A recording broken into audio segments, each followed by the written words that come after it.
Good morning, everybody. Thanks for being on time this morning, and we're going to start in a very short while.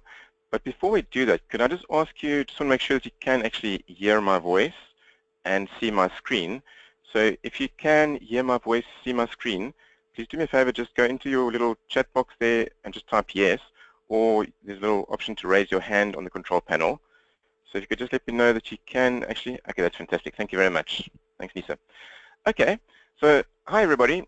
This is Rudy Janssen here. I'm the head coach at ACOA. So we run a black belt coaching program exclusively for accountants who are determined to make a big change in their practices and in their lives. So I'm really excited about today's session. We're going to go and take a very deep dive on how you can spend more time working on your practice, not in it. And I think that's a big challenge for a whole lot of us, that we're always stuck in the practice. We're also going to pick the perfect growth strategy for you and your practice, and we're going to create systems that work for you and your team, not the other way around. So just a couple of questions before we get started. Okay, so I call this the 3 gets. So just to make sure that you're 100% ready to get the most out of our time together. Number 1, get the tools that you're going to need. So make sure you've got something to write on with you. You've got something to write with. You've got something to drink, maybe tea, coffee, whatever it might be, water.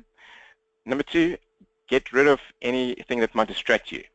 So, for the next probably about 90 minutes, we're going to be together going through pretty intense content here. So my request is, make sure your mobile phone is off right now. If you can, lock your door. Let your PA hold your calls. So in other words, give yourself the same gift that you give to your clients every week. Some uninterrupted time focused on you and your business instead of the world and its needs. So I hope that's okay with you. And then the 3rd get here. So get yourself ready. And here's the thing. I know that information that I have for you could be a pivot point. It could dramatically change your practice. And the only thing that will stop that today is how you show up here. I got up early this morning, I went for a walk, got a strong cup of coffee next to me, some water. I'm standing up because I want to give you my A game. And I guarantee that if you bring your A game to this, you will get the most out of this today as well. So let me ask you a quick question. And let's get to the next slide for that. If there was one feeling or emotion that you could bring to the next hour and a bit, what would that one emotion be that would give you the most joy, fire in your belly, value out of this time together? What's the one thing, what's the one feeling that you might want to bring to this? So I'd love to know, and might it be curiosity, passion, intensity, some intrigue? What's your world? So I'd love you to type that into the question box for me. And also, because it's going to be quite an interactive session, this will also help you to start getting used to the control panel there. So go ahead and type in a word there for me. What is the emotion that you can bring to this, so for the next hour and a bit, you're totally engaged? Okay, fantastic, Roy. I've got around passion there. Jill, intrigue, good. And remember, I can see all of your names, so I know who's not answering. Fantastic. Nisa's got a motivation there. Oh, I like that. And for the rest of you, come on, let's go ahead and type in there. It's going to be quite an interactive session this morning. Okay. John has questions. Okay. Mark, intrigue. Okay, I like it. Good. So let's take a quick overview of the journey we're going to go on together. Yes, it's an excitement for the future, absolutely. So the journey we're going to go on together and how this session this morning is going to work. So firstly, a bit about my style. I'm originally from South Africa, so I have a South African accent, and you've probably gathered by now already that I talk really fast. So I'm thinking that's going to mean that you're going to have to listen very carefully and listen fast. Also, I'm going to give you the straight truth. I've been working exclusively with accountants for the last 6 years now, and I'm going to give you what works and what doesn't work, and just the straight facts. I'm not going to sugarcoat anything, and I'll tell you what I've seen about how to grow your practice and leverage your time. So we're going to have a good time, and I want this to be interactive, not because I think it's fun, but because I've got a lot of stuff planned, and I want to find out where you're at the moment and what you need right now from me. And as we go along, if you type that into the box, then I know exactly what you need, and I won't just give you this generic presentation. So let's make this interactive because it's going to help both of us, and frankly, I think it's way more fun in any case.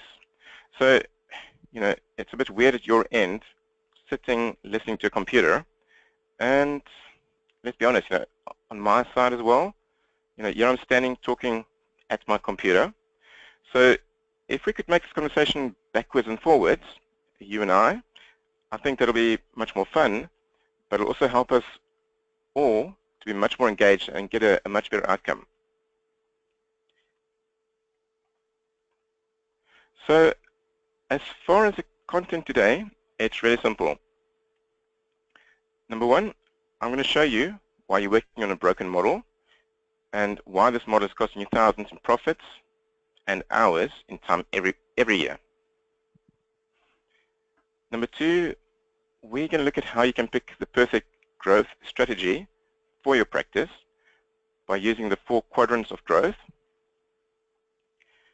Number three, we're going to look at the 3-step process for removing low-level tasks that allows you to focus on building your practice. And number four, we can look at how you can create scalable systems that work for you and your team, and not the other way around.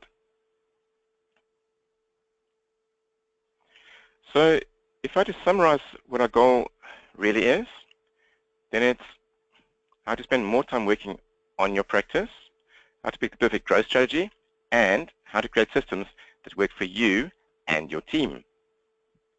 So I'm going to give you everything I've got in the time we've got together this morning, and then at the end I'm going to show you a system where you can take all the material we cover and install it into your practice so you get the results even faster. Just want to check, does that sound okay? Are we in the right room? Are we having the right conversation?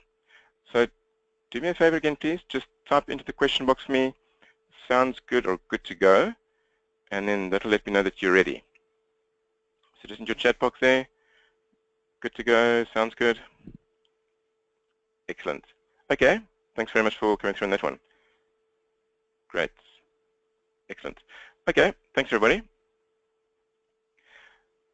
So, I don't know what got you where you are today.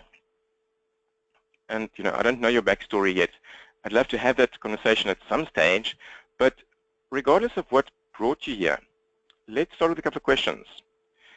And again, please type your answers into the chat box. Firstly, what is the number one outcome you want to get from today's webinar?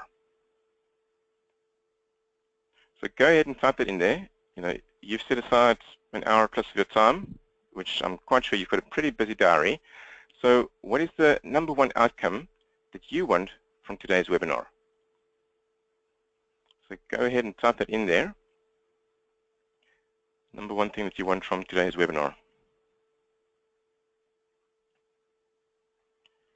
I'll just wait for a few answers to come through.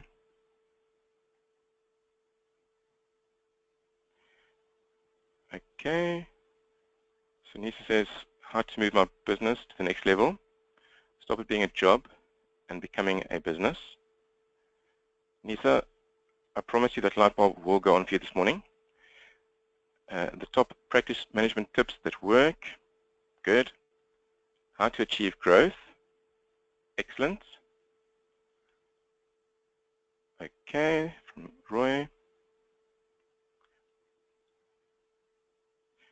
And for the rest of you, I can see there's quite a lot of names here. Let's go ahead, use that control panel, type into the chat box there, what is the #1 outcome that you want from today's webinar? Because in that way, I can make sure that we adjust it so that it also works for you. James says, practice more enjoyable to run. Absolutely. We'll definitely cover that. Okay, I can see a few old friends on here that I can see as well. Tom, Simon, Sagid. Okay, there's a few answers there. Good. So let's move on to the next screen then. And second question, and again, to be honest, we've only been friends for what, less than 10 minutes here.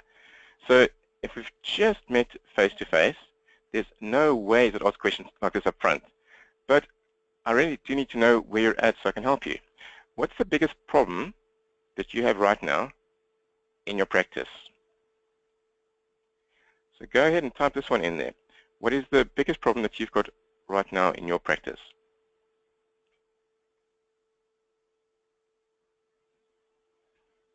Okay, good. Getting staff the right attitude and aptitude. Absolutely. Good.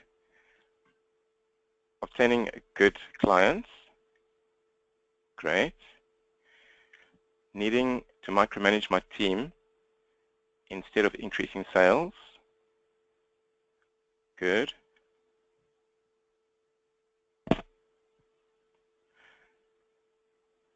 Time management. Yep. And I totally get what you guys are saying here. I say guys, that includes the ladies. What you're saying, and you're definitely not alone. I think most practice owners have these challenges.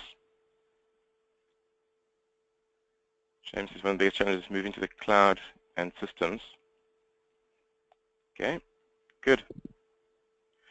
Okay, so thanks very much for those. So today we're going to talk about a lot of stuff and many different ways to fix things. But I want you to be clear right now. The reason we're on this webinar right now is because of that frustration that you have. Because as much as we're saying you're coming here to learn certain things, ultimately, deep inside, at core level, you have one big pain. And that's what you were thinking about there, or what you typed down there. And really, all the other things that we talk about, if you were able to tick that one big box, that core problem of yours, it would resolve a whole lot of other issues. So the real reason why you're here today is for that. Okay, let's move on. So this presentation that you're seeing this morning, I built this webinar for my clients. Probably about 2 years ago now, a client of mine came to me and said, Rudy, I want to build my practice as a machine that makes money. And then I want to extract myself from it. What's the fastest way to get there? And so he asked me this great question, but the problem with this question is that you can't answer a deep question like that in 30 seconds. So I built this webinar to give him and everyone else the answers. Now, we're not going to cover everything, but we are going to cover enough for you to know what the answers are. So we're going to be moving really fast. There's a lot of content to cover. And if it is helpful to you at the end, I'd be happy to give you a recording of this presentation. So if it comes up and I've pushed the right buttons here, I'd be happy to give this to you. Would that be helpful? Just type a yes into the control panel there if that's helpful to you. Just so I can know how many of you would like to get the recording. Okay, good. Thanks very much. And then at the end, we'll get to the Q&A. And at that point, just remind me to give you the recording, and I'll get that to you as soon as it's online. And Ethan, yeah, absolutely. You're more than welcome to share with your colleagues as well. Okay, so I think that's more than enough intro, so let's get into the real stuff here. So, as accountants, we are, on a whole, a pretty intelligent bunch. We've invested years into studying, and on top of that, we are prepared to work really hard. we really do we put in the blood, the sweat, and the tears. Yet, we're generally speaking poor. We're either poor of time and, or quite frankly, poor of money. So considering what we put in as opposed to what we get out, something is just not adding up there. So the question to you is, why do you think so many partners or owners of accountancy practices are struggling so much? So go in and put that in there for us. What do you think is the reason that we're an intelligent bunch, we prepared to put in the blood, sweat, and tears, yet we're really poor, whether it's time or money. So why are we struggling so much? I'd like your take on this. So go ahead and type it in there.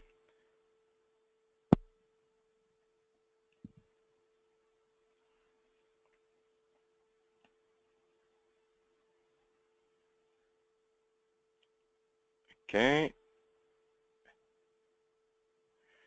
No system to track good clients. Client cooperation on a timely basis. That's an interesting one, Paul. Help me understand, what exactly do you mean by that one? Client cooperation on a timely basis.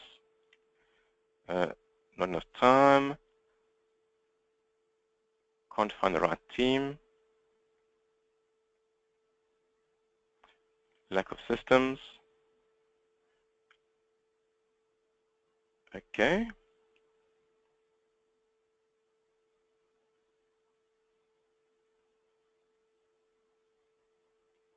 Okay, Paul saying get the client to do what they should do on time.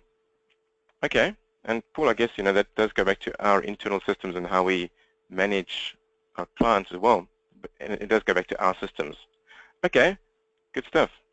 So there's a few answers there. So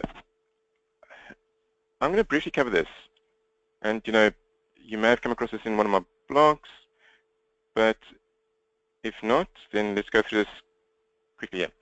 So there's 4 quadrants. First letter is E, next one is SE, next one is BO, and next one is I.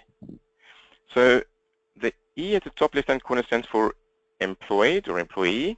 Then we go to SE for self-employed. So, first I'm employed or employee. Then I make this big, massive jump into self-employed.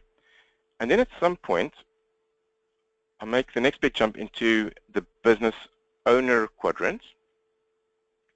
And then finally, I jump into the investor quadrant. So let's just go a step back here.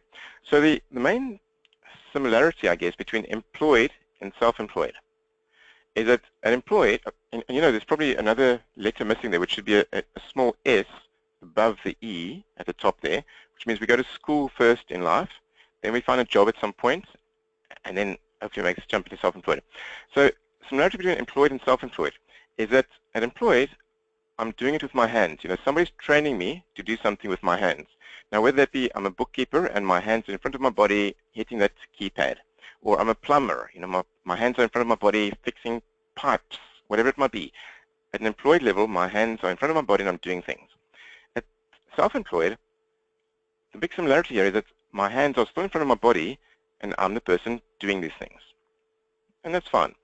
But then as I start growing my business, and I realize, to ultimately get to a place of choice and freedom, it's not my hands that need to do it. So the next big jump, and this is where pretty much all of my clients are, is this jump from self-employed to business owner. So what happens here is that we take your hands from in front of your body, and with you kicking and screaming, we tie those hands behind your back. And we say to you,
business owner quadrant, and you've pretty much got the whole system in place, you've got the whole team in place, and you're about to make the jump into the investor quadrant, and that would be then a 10, so a 0 to 10 rating. If you had to type in a number there, where would you say that you're at the moment, 0 to 10? Self-employed is 0, fully business owner is 10. Where would you say you're at the moment? Okay, we've got, I'm not going to read names on this one, but we've got a 2, 5, 5, 0. Okay, and you know, it's all a learning curve. And what I love about these 4 quadrants is that the first time I saw this, it really gave me a real pathway to realize this is where I'm at, that's where I want to be, and what needs to happen for me to make this shift. Good, Paul. So, yeah, so we've got a whole range of from, I guess, the lowest end to 0. And I think that person's probably knocked himself a little hard, I'm guessing. But to about a 7 is the ranger, so there's a whole range. Good. So it's good to know where you're at, and then say, hey, what's the next step? So why is it so hard to make the shift from one quadrant to the next? You know, a lot of people say, well, it's all about mindset. You just need to think more positively. Well, that's part of the answer, sure, but that's definitely not the whole answer. So let me be really clear. Mindset is not the problem. You know, if you've got your own practice and you're feeling stuck, mindset is not the problem, and a positive attitude is not going to fix it. You know, if you're feeling stuck and frustrated in your practice right now, well, stop beating yourself up, because it is not you. It's not your fault. Let me explain it this way. If I get into my car, you know, and the steering wheel is broken, the brakes are not working, and climbing into that car, I'm going to drive down the road, and I'm going to really hate this experience. I rather want to jump out of my car, because the car I'm driving is broken. It's pretty simple. And the same is true with your practice. If the model that you're driving in your business is, well, I'll call it broken, then things just aren't going to work. It's not mindset, it's the model. It's the model that your practice is built on. Model beats mindset every single time. And also, if someone has got the wrong model and you get them revved up, you know what happens? They fail even faster. So I totally believe it's a fact that you've been set up to fail. So if you're frustrated with where you're at, you're working long hours, your cash flow isn't great, your profits aren't where they need to be, you can't find the right team or the right clients, no one's deliberately trying to ruin our lives as practice owners. The fact is that the systems you either bought into or the training you've had from when you were very young in this industry, and that you brought with you when you set up your own practice and you saw what everyone else was doing, that system has flaws. And this limits you in 3 major areas.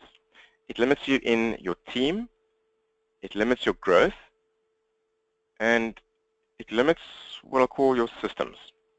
And those 3 things ultimately dramatically limit the amount of money and the time you take from your practice. So there's 3 signs of a broken model. So do me a favor, please pick up your pen, write this down, because I'm going to ask you some questions based on what I'm about to share with you. So make sure you've got pen and paper, write this down. Okay, 3 signs of this broken model. Number 1, you're always hoping for growth. You know, there's no real growth strategy. Yes, we do get referrals and we do a bit of this and a bit of that, but a real written down tactical marketing plan in place for growth? Oh, not really. Number 2 is that your team is over-reliant on you. So they need you there all the time and you need them. And the 3rd sign of a broken model is that your systems are what I call sweaty. Now, obviously you've gotten to where you are today because there are systems in place, because you wouldn't have gotten to where you are without systems and processes, but things aren't properly systemized throughout. And everyone is working way too hard to get the job done. And what this usually means is that ultimately it falls back onto your shoulders to get it sorted. So the result of these 3 things is that it seriously limits your profit, and it massively increases the time that you spend working in the business. So if you're hoping for growth and your team are over-reliant, then you're stuck, not moving anywhere, and nobody to help you. Let me get into there. So that's a stuck one there. So you're hoping for growth, your team are over-reliant, and you're stuck. If your team are over-reliant and the systems are sweaty, then you're drowning. You've got all this pressure on top of you, and there's no way out. And then if your systems are sweaty and you're hoping for growth, then you are grafting. You're working hard with the sweat and moving nowhere.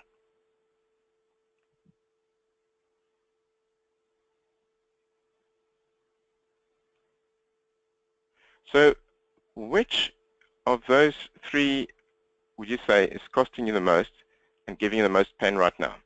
So I'll go back there again. So go into your chat box again. There's hoping for growth, team, and systems. Just type in there which one would you say is causing you the biggest amount of pain.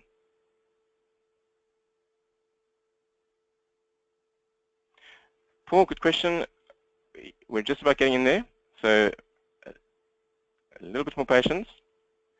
Grafting, team and systems, hoping for growth. Paul, which one of those three would you say is the biggest one for you then? Roy, grafting, good.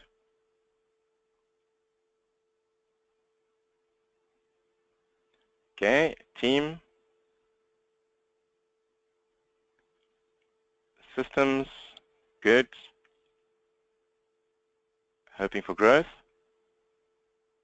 team. Okay, good stuff.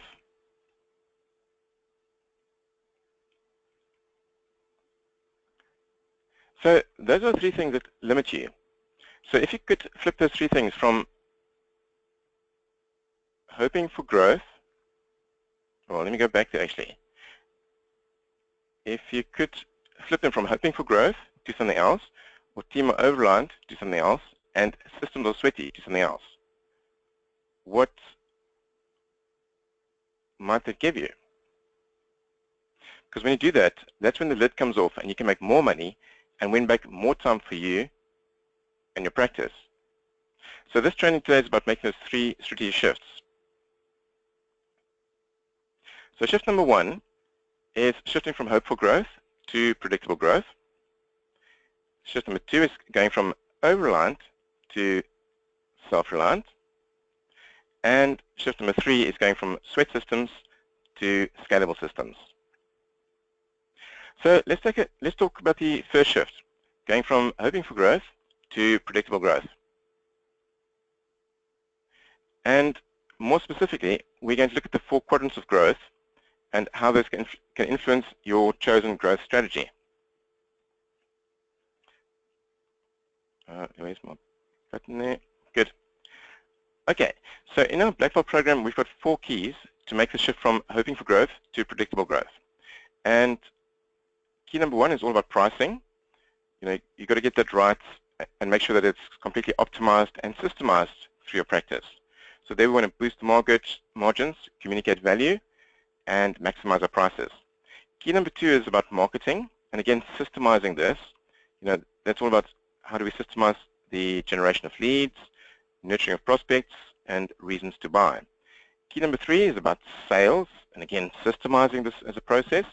How do we disqualify bad prospects? How do we sell value? And how do we increase conversions? And then key number 4 is about mergers and acquisitions. So here we accelerate growth, diversify our offering, and amplify our returns. So today we're going to really look at the M&A bits to some extent. So, for a lot of us, we're busy working our practice, we're focusing on doing client work and getting it out the door. And yes, we want to grow, but we've got no clear plan and direction as to how we're going to do that. And I'm guessing from having spoken to hundreds of accountants over the years and myself coming from that place, that is true for most of us. You know, we are experts at what we do. Growth, marketing, how we do that is not really our specialty. So we don't really have a clear plan direction. So here's a question. What is your current written down growth strategy? And keywords there is written down, and number 2 is growth strategy or plan. So go ahead and type that in there for us. Let's just get a sample from the audience here. What is your current written down growth strategy? And I'm guessing for some of you the word's going to be nothing or none. Okay. So yeah, all the answers coming through is none, none, we don't have one, none. We have some ideas, we do a few things, none. Okay, so there's a whole range of people who have nothing particularly written down or something. Good. Advertising. Okay, fantastic. So some of us have some things, some of us don't. Yeah, and that's our starting point, and it's okay. So if you don't have a predictable growth strategy in place for your practice, then you're always looking for one more client. Yeah, where's the next client? You're fighting hard just to stand still, because what happens for a lot of us is that we gain clients on the front end and we also lose them out the back end, and often our net position isn't all that fantastic. And you know, this means also that you can feel quite low self-worth, because here I'm the expert advisor to my clients, but actually when I look at my own business, and you know, that can knock us personally in a big way. So, and that can make you really unmotivated as well. But on the other hand, if we did have predictable growth strategy in place, we wouldn't worry about where the next clients come from, because there'd be a process in place, a machine. You'd be fighting hard still, but you'd be moving forwards, one foot after the other. And what this means is that you'd feel empowered, motivated, and like you'd really achieved something each year. So question, what could a written down growth strategy do for your practice? So go ahead, type it in there. What could a written down growth strategy do for your practice? If you had this in place, what would it do for you? So remember, I can see all your names for everybody's on this. Yeah, I can see the audience here, and I can see the people who have not typed anything yet. So come on, give us some answers there. There's essentially a few arms that go up, and the rest of us are fairly quiet. So great. Give me and my team something to work from. Absolutely. Give me targets to aim for. Give me some focus and direction. No worries. Yep, absolutely. It makes a whole world of difference. So let's take a look at this here.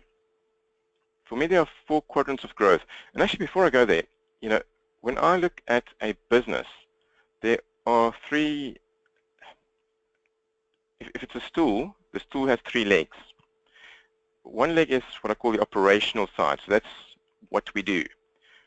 One leg is the admin finance side. And the third leg is the marketing and sales side. Now, for all of us, I'm guessing the operational leg of our business, our practice, is pretty strong. You know, this is what we do. The admin finance is probably okay, but I'm guessing that the leg of marketing sales is possibly either a non-existent or a very short leg. And really, you know, if you look at any of your clients, the ones who have those 3 legs in their businesses well balanced, they're the ones who do really well in their businesses, typically speaking. And again, you've got to look at my practice is my business. And if this is a part of my business, a department in my business, well, do I even have a team in there to run this part for me? And how do I do that? And if that is of interest to you, I've done a recent blog post where I covered marketing team. I think it was done in the last couple of weeks. So you could find that on our website as well, and it'll tell you a bit more about the team to help you run this part of your business for you, and how you find them and what it would even cost you. So let's look at these 4 quadrants of growth. So there's the 4 quadrants, and from that you need to pick your chosen growth strategy. So if you choose to grow organically, so when I talk about organic, that is through our own marketing and referrals and all the activities that we do to generate leads. That's organic growth. So if you choose to grow organically, which many of you do, and you don't have any clear plans of direction in place, there's nothing particularly written down with targets and this is what we're going to do, then you're most likely going to be what I call in a struggle. We go from day to day, week to week, hoping for growth, but not much happens. And we're fighting hard to stand still. Whereas if you choose to grow organically, and you've got a clear plan and direction, and by that I mean you've got a written down tactical marketing plan in place of what you're going to do, and you're holding your team accountable for doing it, then you will have what I call comfort. So that's the comfort zone. And by comfort I mean you know your business, you're comfortable to meet the vision of your business, and most importantly, you're growing at a comfortable rate. That's on the one side. Then, if you don't have a clear plan direction and you choose inorganic growth, in other words, that's acquisitions or mergers, with no clear plan direction, then chances are that you can end up with chaos. Everything's happening too fast, you don't have the time for systems, team or processes in place to cope with this new level of work, and everything has the potential to become very chaotic. And then the 4th quadrant there, if you do have a clear plan in place and know what direction you're heading in, the inorganic growth is likely to make you accelerate. So you suddenly have more fees, more cash in the bank, the added expertise of any new personnel you might have brought over with an acquisition, and a great list of assets. So the best of this lot is when you have clear plans in place, you've ensured your organic growth is set up properly, and then only after that, because that is really about you learning to ride the bicycle, once you know how to do that, then you start focusing on inorganic growth. That's the ultimate accelerator for business growth. But it is absolutely vital that your foundations are right. And that sits around your A+ team and your systems. Because if we get organic growth wrong, we are in a struggle zone. And if we acquire another practice, we use inorganic growth, and if we get that wrong, it is chaos. So it really is about getting these things written down. You have a clear plan about it, setting targets, having a team to do it for you, and holding them accountable to make things happen, and testing and trialing and improving. So there are those 4 zones. Question for you. Which quadrant are you currently in, and which would you like to be in? So where are you spending most of your time at the moment, and where would you like to be in? So let's type that in there. Which quadrant are you spending most of your time at the moment, and where would you like to be? And again, I'm quite sure there's some questions that might be coming up for you, because we're not going into detail on marketing today. But if you have questions, then keep that for the end when we get to the Q&A. And feel free to throw those questions out at me. I've got lots of great answers. Okay, good. I'm currently in struggle, and I would like to be in comfort. Great. Struggle at the moment. Like to be to comfort. Struggle. Yeah. Because if we haven't got the plan, good. Paul in comfort would like to accelerate. Absolutely. It's interesting. I was speaking to a client of mine earlier this week. He's a sole practitioner. He's got 18 staff. He's had his practice now for 13 years. And his turnover at the moment is about £2 million per year. net profit before drawings is 50%. So it's fantastic practices built. And that has come by getting the clear plans and directions in place through the comfort, and then shooting in to accelerate as well. And what a fantastic place to be in. Absolutely like to be in comfort. Okay, fantastic. So if you have specific questions on how to do this, then keep that for the Q&A at the end, because I've got a spiderweb model around the comfort zone and how to get that really strong and better. And I've got some ideas on the accelerator as well. So let's keep that for the Q&A at the end. But it's really important to recognize where you are, where you want to get to, and it's a part of your business. Ultimately, you're going to need a team to help you get there, whichever side you go with. So good. It's good to know where you're at and where you want to get to. So, with Keith Graham, also a client of mine, we've always grown well organically, and decided it was time to acquire another practice to grow even faster. And then with a clear plan in place, this process was calm and relaxed and meant our growth accelerated smoothly. So there's definitely steps to this process. Done properly, it can absolutely work. Done wrongly, it becomes a nightmare. So what are your biggest takeaways from this presentation so far? Let's type that in there. What's your biggest insights or takeaways so far? Go ahead and type that in there.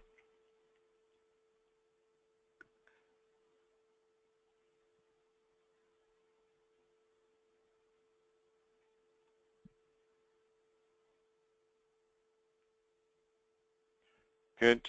Yep. Okay. Yep. Good. Need a plan. Systemize more of the work and create a marketing and development plan. Absolutely. Need to have a plan for growth. Yes. Yeah. Need to plan out of my head and onto paper. Absolutely vitally important. Okay.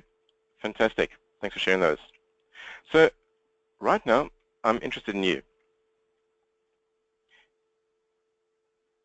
In relation to the shift from hope growth to predictable growth, for a lot of us, we're in the hope phase, doing what we're doing. Hope to predictable, where are you now, and what's the long-term result if you stay there?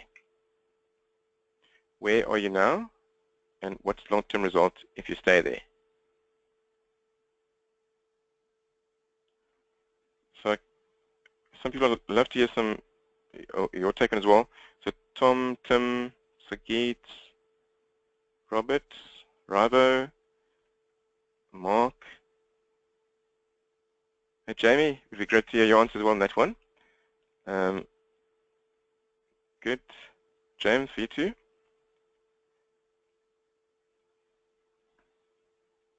Okay. No business if we don't progress. Great. Continued frustration and poor growth and performance.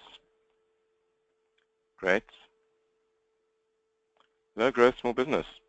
Yeah, so, if we stay there, it's not the ideal place to be in. Struggles or collapse, no challenge, no change. Absolutely. So when you switch to predictable growth, when you do that, I believe that everything gets easier. And, that is what I want for you. So my job today is to help you make 3 or 4 really smart decisions. So right now, you've got a choice to make. You can keep hoping for growth and being stressed out with lots to do, always wanting one more client, or you can make a decision, draw a line in the sand and say, I need to make our growth predictable. So what's it going to be? I'm going to give you 5 seconds, make a choice. And you know what? I don't care what you choose. It's your practice, it's your business, it's your life, not mine. So obviously, I think that predictable growth is going to get you the results you want, but I need you to make a choice. And as I said, my job today is to help you make 3 or 4 really smart decisions. And this first decision, are you going to keep hoping or make it predictable? Good. Okay. Fantastic. Predictable, predictable. Excellent. And, that's how we spend more time working on the practice, how we pick a perfect growth strategy, and how to create systems that work for you and your team. So this second shift, going from over-reliant team to self-reliant team. In other words, it always comes back to me. They can't really do without me, and if I'm not there, the whole thing eventually falls apart. So again, in our Black Belt program, we've got 4 big keys to make the shift from over-reliant to self-reliant team. And one of those keys is time management. But the first key is about staff. Number one, do you actually have a profitable business model? How do you go about recruiting A+ players? And if it's relevant, how do we navigate outsourcing? Key number 2 is about staff management. So how do we maximize management, your management and your team's management? What is the team meeting rhythm we've got in place? How do we delegate effectively? Number 3 is about time management. So how do I drive my diary? How do I eliminate tasks? And how do I work less? And key number 4 is about productivity. So how do we terminate distractions? How do we filter emails? And how do we increase focus? And this one we're looking at here is around time management. And I want to drill really deep into how you can remove low-level tasks from yourself so you can spend time focusing on your practice, not in it. So just think for a second, how do you invest your time as a part of the practice? Is it 100% focused on growing your practice and dealing with high-level client work? Or do you still find yourself, I don't know, doing low-level stuff like picking up pieces of low-level admin tasks? We've got a list of probably about 25 admin tasks that a lot of partners I meet find themselves doing. And those things include returning client records, typing of letters and simple reports for clients. It could be filing. It could even be monitoring work in progress or chasing debtors. Those are all things that you could easily systemize and delegate to another member of your team. It could be a lower level admin person who costs a lot less money. So what percentage of your time do you currently spend doing lower level tasks? So go ahead, type that in for me. What would your number be? What percentage of your time do you currently spend doing lower level tasks? And for you as a partner of your practice, I would imagine that higher level is some client meetings, not all, and client acquisition, lead generation, that kind of thing. Okay, good. So we've got a range coming in here. Probably the lower end about 20%, and the top end about 65%. Okay, good. So interesting. Yeah, a whole range there, 75%. Okay, so if we keep on doing low-level tasks when we shouldn't, then your time is spent on doing things that don't grow your practice. And essentially become an expensive admin person because your time costs the most money. And the result of all of this is that you feel stressed and frustrated because your practice isn't moving forwards. So if you do remove all the low-level tasks from your to-do list, and you either delete them or delegate them, do something else with them, and potentially less expensive staff do these low-level work, then you can spend your time building your practice and ultimately becoming much more hands-free. And all of that means that you feel relaxed, focused, as your team take care of things whilst you grow the practice. And ultimately, moving and shifting yourself towards this investor quadrant, if that's your choice, to shift yourself out of your business. So, question here, how much time could you potentially save by removing all the low-level tasks or somehow getting somebody else to do it? If you could make that happen, how much time could you potentially save? How many hours in an average week, an average month? So just go ahead and type in that number there. How much time could you potentially save by removing all the low-level tasks? Yeah. you know, again, if you look at how many hours you're working in your business, so we got a whole range from 20 hours, 70%, 30 hours per week. Wow. And again, if you could then translate in those hours into, if I could invest this time in growing my business, client acquisition, what an incredible machine I could start building. So here's a three-step process that I want to share with you.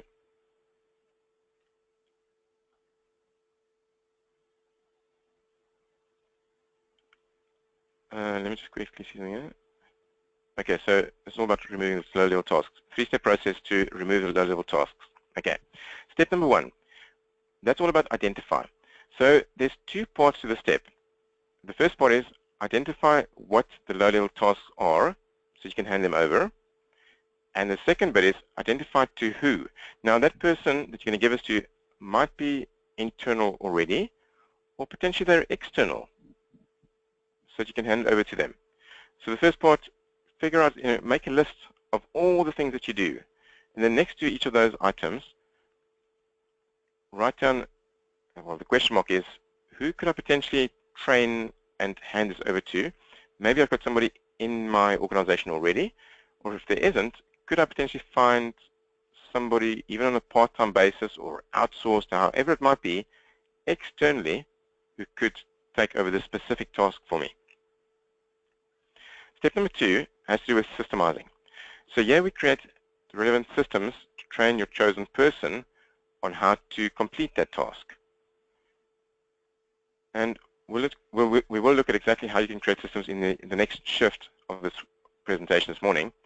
But step number two is create the systems, because now I've identified person X, maybe they're in my organization, perhaps they're outside of my organization. I'm going to give X task to them. I've got to teach them on how I want this done, so I've got to create a system. And step number three is delegate. So in other words, give your system to your chosen person, and then use what I call the who, what, when triangle to delegate effectively.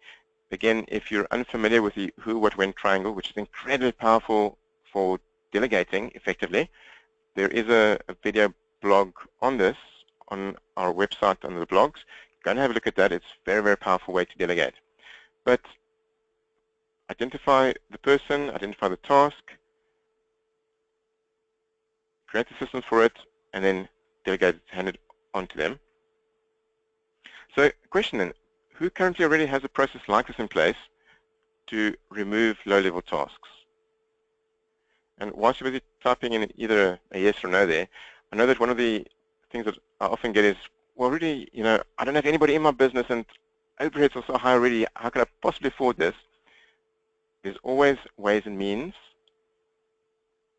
So there are ways. I mean, me purely as an example, I have my PA, so my office manager, who essentially runs a big portion of my world for me. Wilma is based in the Philippines. She's a brilliant person. The recruitment process we went through to find her was quite phenomenal. But fantastic she is. She works, although she's based in the Philippines, she works in my time zones. And the cost is essentially about £450 a month, and which in her world is really good money. She's a highly paid individual in her world, and yet it works beautifully. So that's one solution. There are many different ways of doing this kind of thing, and ways that are cost effective as well, and that's just one example. So yeah, so no, yes, but needs to be more effective. Good.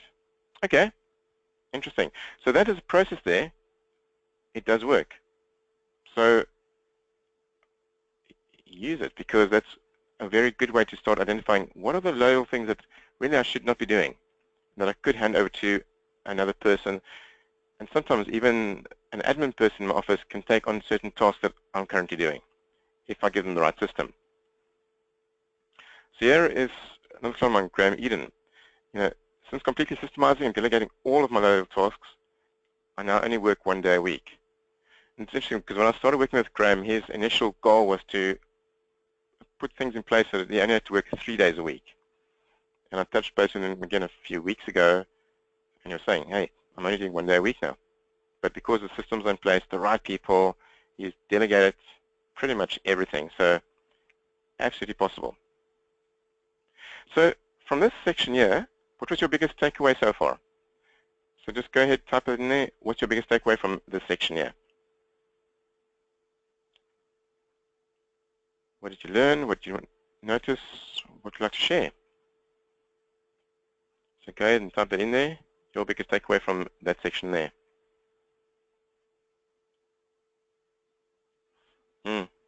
What about delegation? Delegation triangle. Systemize the process. And delegation, it is actually fairly easy to do. And again, like I said, I'll refer you back to that video blog on my website where I discussed the who, what, when triangle. Very, very simple, but very powerful. Good. Excellent. Okay. Fantastic. Some takeaways there. Identify low-level tasks and delegate. Systemize the process. There are other ways to delegate. Yeah, absolutely. Okay, so right now, I'm interested in you. You know, in this whole relation to the shift from dependent team to self-reliant team, where are you now, and what is the long-term result if you stay where you're at? So where are you right now, and what's the long-term result if you stay there? Dependent or self-reliant, where are you at the moment? Just go ahead and type that one in there. Dependent, more towards dependent, moving towards self-reliant. Okay, so there's a whole range there. Great. Okay. So, complete frustration if I stay here. Absolutely. So, when you switch from an over-reliant team to self-reliant team, when you do that, everything gets easier. And, that's what I want for you. So, right now, you've got a choice to make. You can keep having, well, like somebody said, I have no team, or you can keep having an overly dependent team, always working in the practice and forever playing catch-up, or you can make a decision, draw a line in the sand and say, I need to make my team become self-reliant. So what's it going to be? Again, I'll give you 5 seconds, make a choice. And again, I don't care what you choose, it's your business, your life. And again, obviously I think the self-reliant team is going to get you the results you want, but I really want you to make a decision, because if you make a decision, things will happen. If you're just on this webinar to say, well, what's the next bit of knowledge that I can just file on the back of my shelf so I can gather dust, it doesn't really work. So it's about making a decision and for you to shift yourself. So my job today is to help you make 3 or 4 really small decisions. So what's it going to be? Is your team going to be dependent or self-reliant? Good. Okay. Excellent. Nice. Okay, fantastic. So let's go into the next bit here.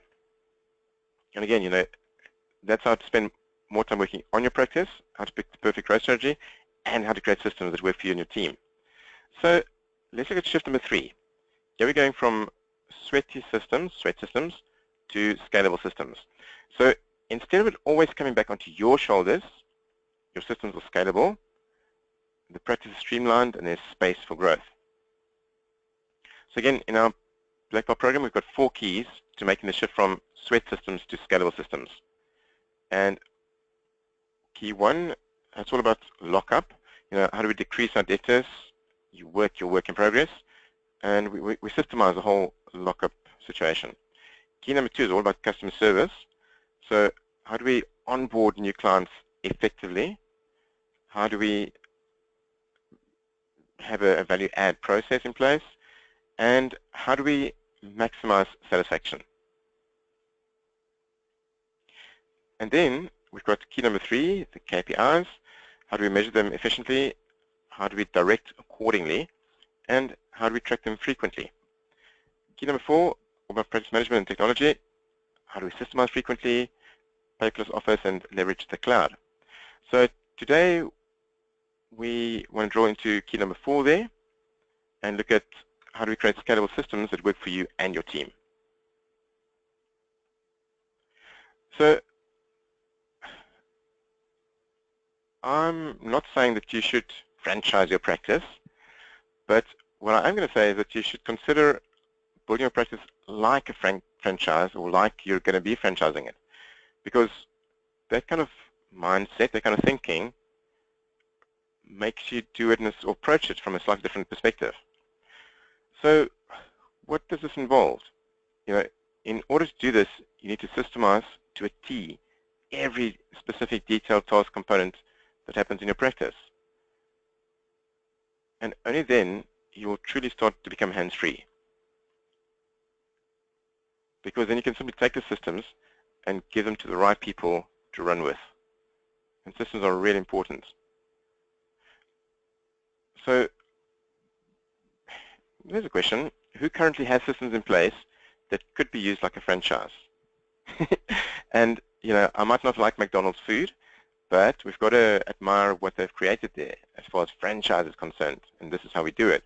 So when you look at your practice, would you say that you currently have systems in place that essentially somebody else could walk into your door and say, hey, fantastic, let me buy a clone of this?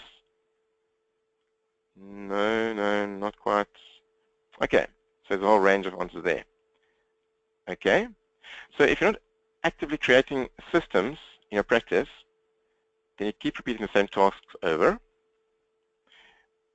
There's a greater risk of failure because it makes it hard to delegate. And yes, there is a greater risk of things going wrong and failure. And that means it does make life harder for you because you're the person at the top, it's always going to come back onto your shoulders. If there are pieces to be picked up, it's going to be your job to pick them up.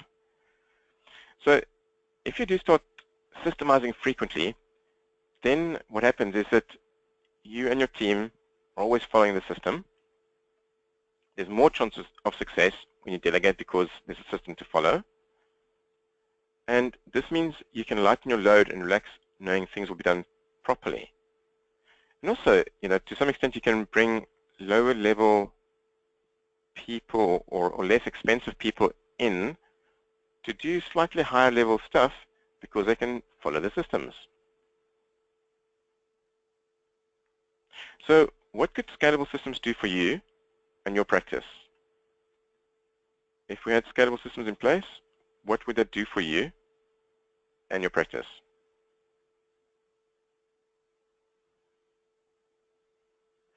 So go ahead, type that in there. Hey, Abdul, would love to get your answer. Gerard, can see quite a few of you have joined as well. Thomas, Tom. Yeah, turn it into a business. Absolutely. Improve considerably, improve and grow the practice. Yeah, when we've got the scalable systems in place, it does wonders for us. Okay, so here is the #1 tool for creating systems that work. Now, the next section that I'm going to cover, bear with me, because this part is really important. And when you initially look at it, you go, what? That is so simple, and it's so blimmin' obvious. Is that it? But really, this is ridiculously powerful. Books and books have been written about this topic. And at the end of the day, it's actually so ridiculously simple that most of us simply overlook it. So, are you ready for it? The checklists. Now, there are ways to get this right, and there's ways to get this wrong. And you go, Rudy, what are you talking about, checklists? Man, that's just too obvious. So, let me share with you a 5-step process for creating checklists in such a manner that they make a world of difference for you. Because for me, organizational charts and procedure manuals and things like that, for most of us, if we've got procedure manuals, I'm guessing it's sitting on a shelf somewhere gathering dust. Because once you type it out or print it out, it goes into a folder somewhere, and do people actually use it? Maybe, maybe not. So we want to do something differently to create a system that becomes a live working system. So there's a 5-step process for this. Step number 1, sit down and by yourself or with your team, decide which system grinds the most or gives you the most pain. Now, as you look around your practice, which systems are giving you the most hassles or lack of systems?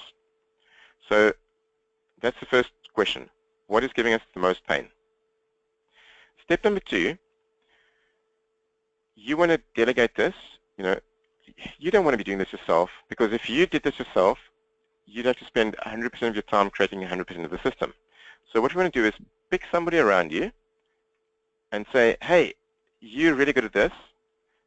I would like for you to jot down, make a list for me of how to make this thing work. How do you do it? So in other words, what they're going to do is they're going to start this process for you. And what you'll find that they will do is that they'll create at least 80% of this checklist for you. So you delegate it. It doesn't have to sit on your shoulders. Let it go to somebody else.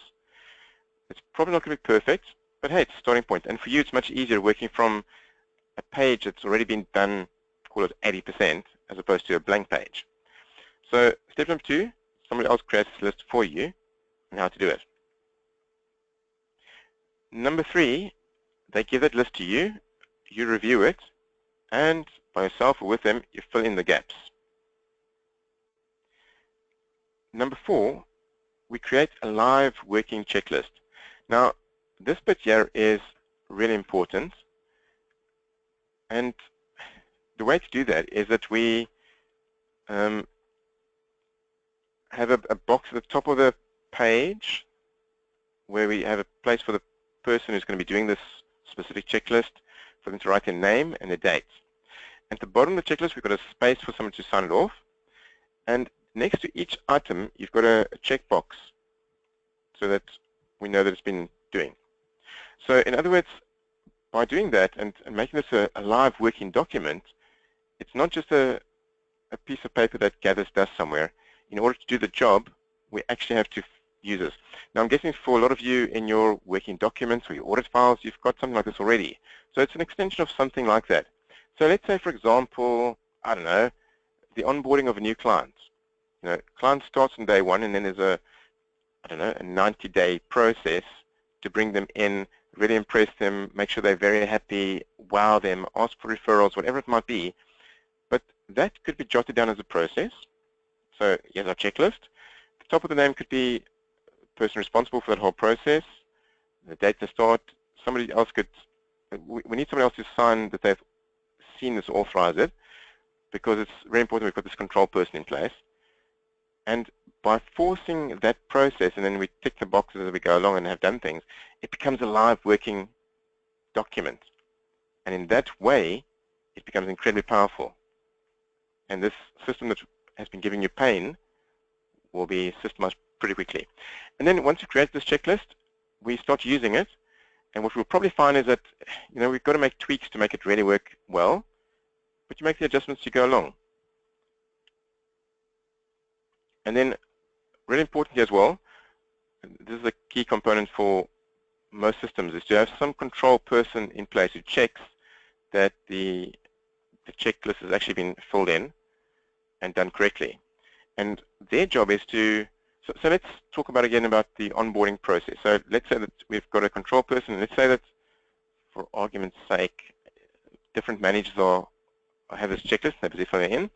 The control person, who might be your receptionist or admin person or your office manager, their job is to then collect these documents, for example, let's say once a month, just to make sure that everything's in. They review these checklists and they're happy that everything's working. And what they would do is exception reporting. So exception reporting happens on, there were 10 new clients, 8 of those checklists have been completed properly. 1 hasn't been done properly, and John is the guilty party. It's gone back to him. And the other one is still with Jack 20 days after it should have been in already. So in managing your practice, you build these systems, you put a control person in place responsible for that specific system, and all you want to know about is the exception reporting. So you don't want to know about the whole thing. You want to know about the 2 items that haven't worked. because then we can go back and either change the system, make it better, or have a chat with the people involved to see what's going on. So fairly simple, fairly straightforward, but I promise you, you put this in place to systemize, you can systemize your entire practice really quickly. And definitely start with the things that give you the most pain. Do not start from A and work your way through to Z. It'll take way too long, and a lot of time will be wasted. Start with the things that give you the most pain. So, who currently systemizes things using a checklist approach? So I'd love to know if you're already doing this or not quite yet. Because that very simple tool that I just covered there with you has the ability to completely shift how you systemize things in your world.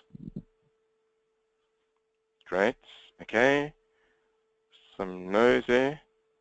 James, yes, fantastic, excellent, good. Because when you've got this kind of thing in place, it makes all the difference. Just in training, good, excellent. Okay, fantastic. So again, here's another client of mine who's gone through the whole process already. Cameron, I've built my entire practice like an operations manual. Each task, no matter how big or small, as a checklist system for people to follow. And it's interesting because this guy has built this machine. He's already jumped into the investor quadrant. And you know, the place he's in now is phenomenal because the knowledge is gained by doing this.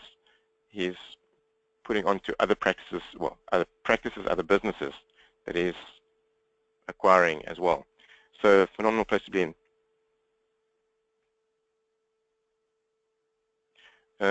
Nisa, that point that you made there about follow-up, that's a good, keep it for the Q&A section because that's a one I could cover with you at the end there on how to do that much better. Okay, fantastic.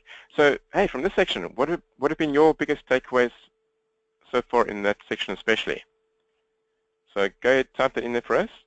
We'd love to know what has been your insights, your takeaway in that section. Yeah, pretty simple. Do checklists. Yep. Okay. We need to do more of that. Yeah. If we do that, life can become much easier. Yep. Okay. Fantastic. Did I get someone else to follow up? Checklist. Absolutely important. Okay. So again, I'm interested in you. In relation to the shift from sweat systems to scalable systems, where are you now, and what's long-term results if you stay there? So, sweat systems to scalable, where are you now, and what's the long-term result if you stay there?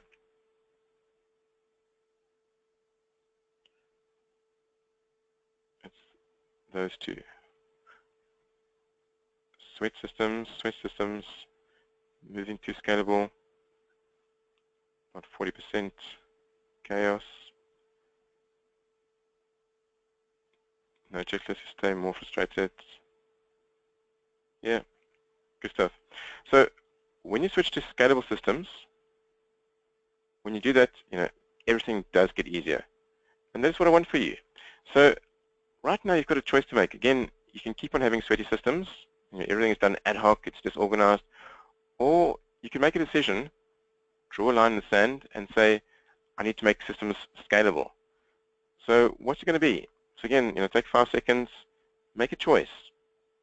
And again, I don't particularly mind what your choice is, but it is important making a decision, draw a line in the sand.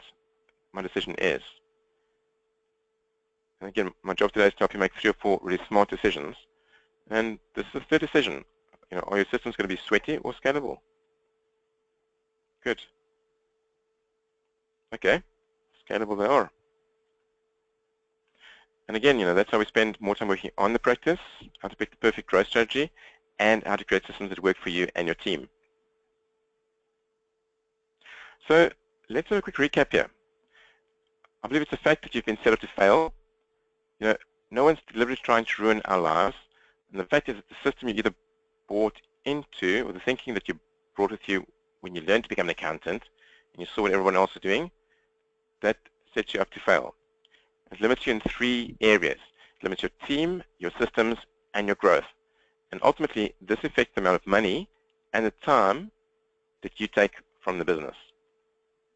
So these three strategic shifts, shift number one is going from hoping for growth to predictable growth. Number two is going from over-reliant team to self-reliant team.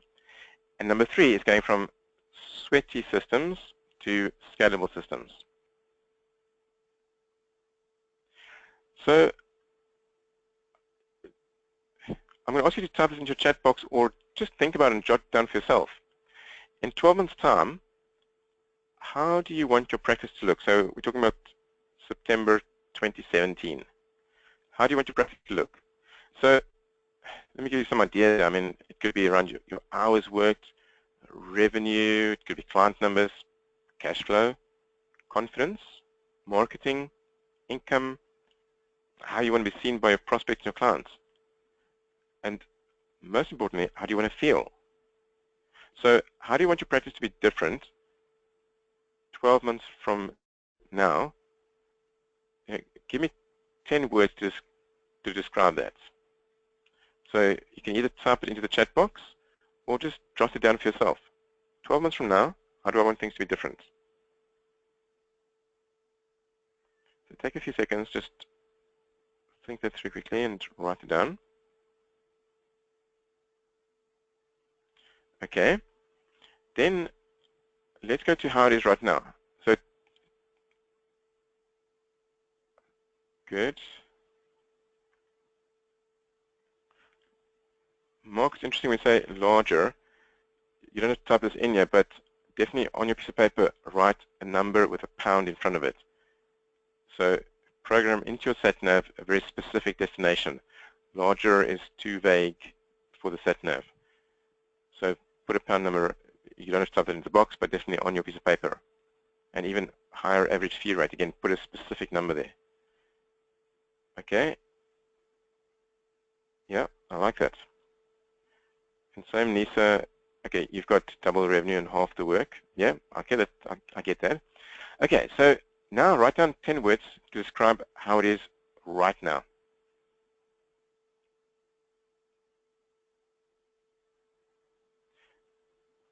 And then what else do you think I need to know about how it is right now? So for, what's in between? That's the next question. So this is where you want to be 12 months from now. This is where it is right now. And then make a list of all the roadblocks, what's missing, what's slowing you down. And you can list them per those three strategies. I mean, the strategic shifts. The team one, self-reliant dependent team, what's missing there. Growth, going from hope to predictable growth, what's missing there. And systems, sweat to scalable, what's missing there. Because once you write this down, it's quite insightful. Okay, then I want to wrap up with one last model I think will be really helpful for you. So my job is to help accountants scale and grow if that's what they want. So let me show you this ladder here. And right now you're somewhere on this ladder. So at the bottom end, we've got startup level.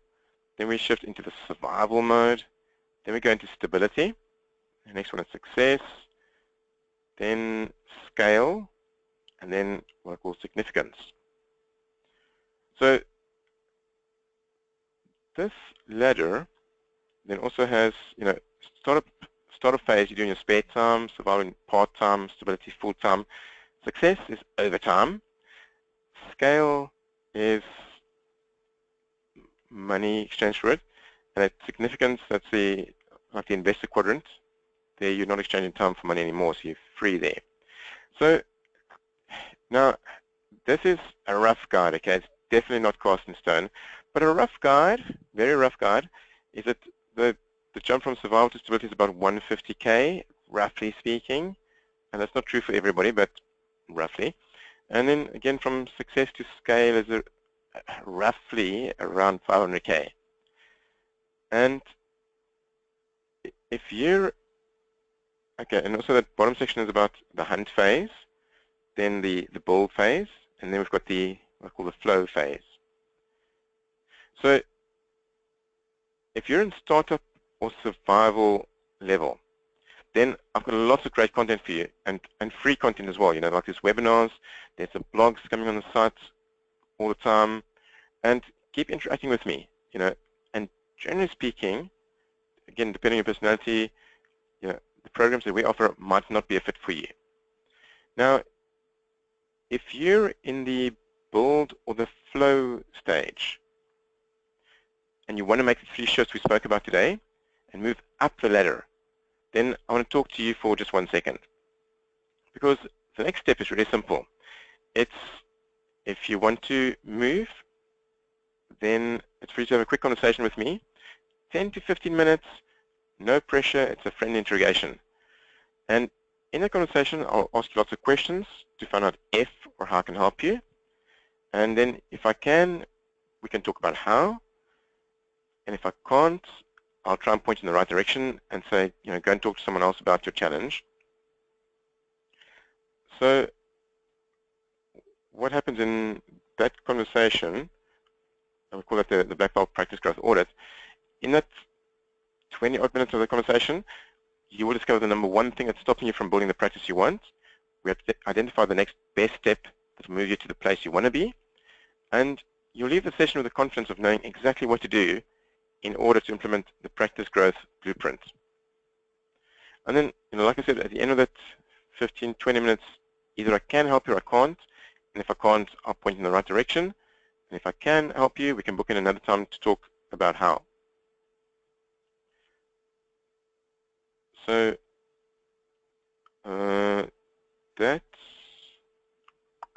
let me just type in, just make sure that it actually works. There's a, how do I do this? Like that.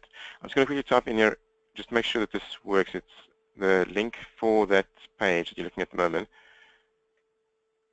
Let me just type it in quickly, send to all. So on your chat box, there should be a link. Could I just ask you just to click on that just to test that it does actually work? We've got the right link there, and that has come through. I'll just put that in the URL, the link for it in the chat box. It should have come through to you there. Okay, great. Fantastic. Okay, so next bit we're going to do here, the last bit of the day, we're going to jump to the Q&A. And you can ask me any questions about the session with me, any of the content we've covered today, or how to move your practice up. So we've got a few more minutes for this. I'm at your service. And then if you've got to go, then, hey, thank you very much for attending. Please keep interacting with me. I look forward to connecting with you at our next webinar in probably a few weeks' time. So all you've got to do now is just type in your questions, give me plenty of detail, and we can look into getting it answered for you. Anything we've covered today, so now's a good time. Type those questions in there. Anything that's come up there for you.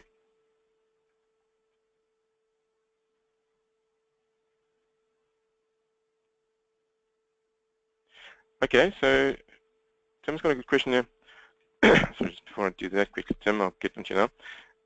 Tim, I'm just going to have a quick sip of my water and then I'll be with you.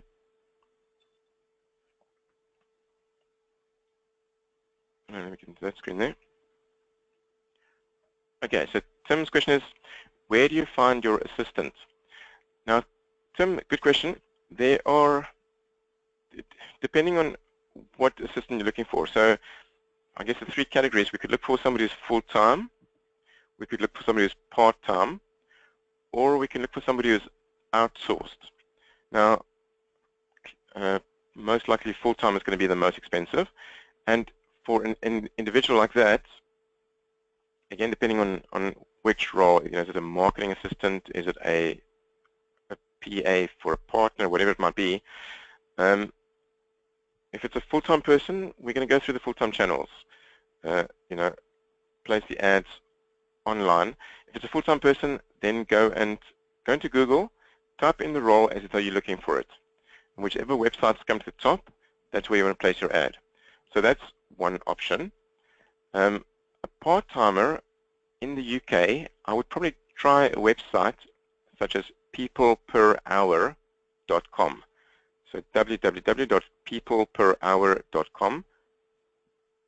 On there, you will find lots and lots of people, mostly UK based, and therefore on UK salaries or rates. But you could find all kinds of people on there. That's another option. If you're going to go outsourced, trying another country, which is, again, there's a learning curve you'll go through there, and often you'll first find a few wrong people before you find the right person. And again, depending on the role you're looking for, I would try a website like upworks.com, up like in not down, but up, work, and S like in plural at the end, upworks.com.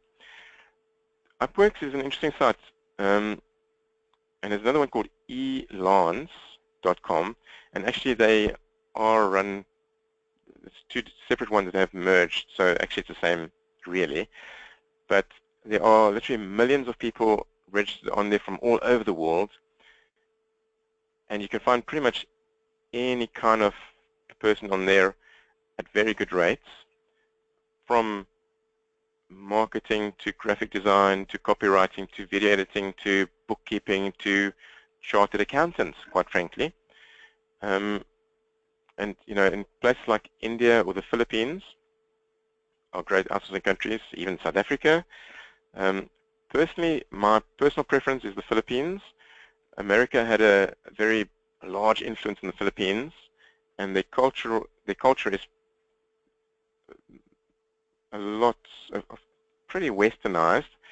Work ethic is very high. English spoken is really good. So Upwork.com is a site you could look at.